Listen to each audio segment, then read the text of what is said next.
That night was supposed to be simple fun. Our neighbors, the Parkers, were hosting a housewarming party, inviting everyone from the block. Ryan wasn't really into social events, but I loved him. As I got ready, he watched me with that quiet, thoughtful look he always had. "You look beautiful," he said softly.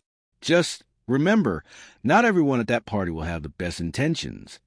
I laughed it off, teasing him for being too serious. "It's just a neighborhood party, not a wild night out." He smiled and kissed my forehead. "I trust you," he murmured. "Don't make me regret it." At the time, those words felt unnecessary. But later, they wouldn't stop echoing in my head. The Parkers' backyard was buzzing with laughter and light chatter. Fairy lights glowed overhead. Music floated through the air, and people danced, drinks in hand. That's when I noticed Chris, our charming, outgoing neighbor. He was the type who could make anyone laugh, always confident and easygoing. We'd spoken a few times before, but that night he seemed extra attentive. He complimented my dress, made a few jokes about Ryan always being the quiet type, and I laughed more than I should have. It felt harmless, just playful conversation. At least, that's what I told myself. But as the drinks kept flowing, the remarks started to cross lines. "If Ryan ever gets tired of that smile, send it my way," he said with a grin. I should have stopped it there, walked away, but instead, I replied with something equally thoughtless. When I glanced across the yard, Ryan was watching. Not angry, just disappointed. That look said more than words ever could. The car ride home was silent. I tried to start a conversation, but he kept his eyes on the road, hands tight on the wheel. When we got inside, he finally spoke. "You embarrassed me tonight, Anna. Not because of what people saw, but because I know that's not who you are." I tried to explain, to call it a joke, but he shook his head. Then I hoped it was worth it. He walked to the bedroom and closed the door without another word. The next morning, his side of the bed was cold and empty. His clothes were gone, and on the table lay a folded letter beside my keys. My hands trembled as I read it.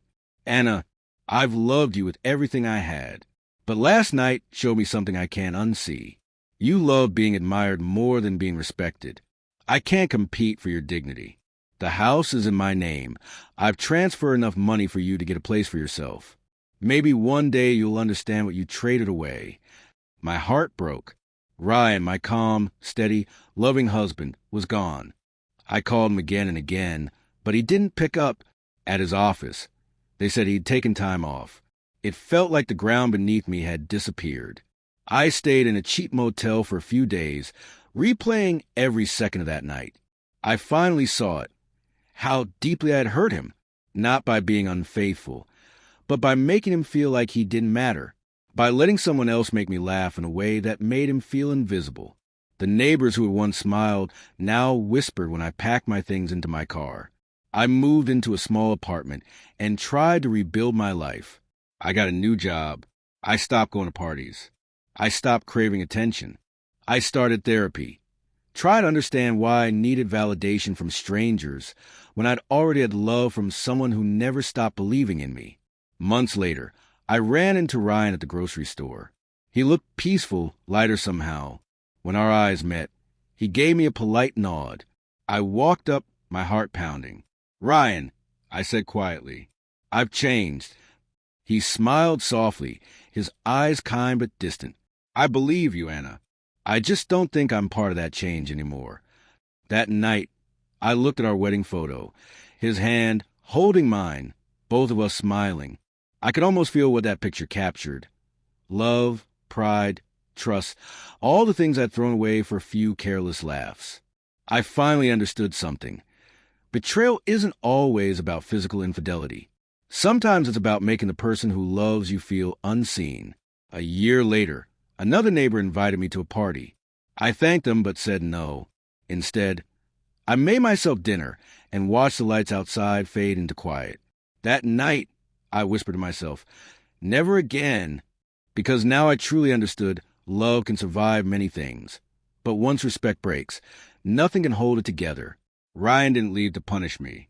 He left to teach me that self-worth isn't found in attention. It's found in integrity. Some lessons come late, And some mistakes stay with you forever.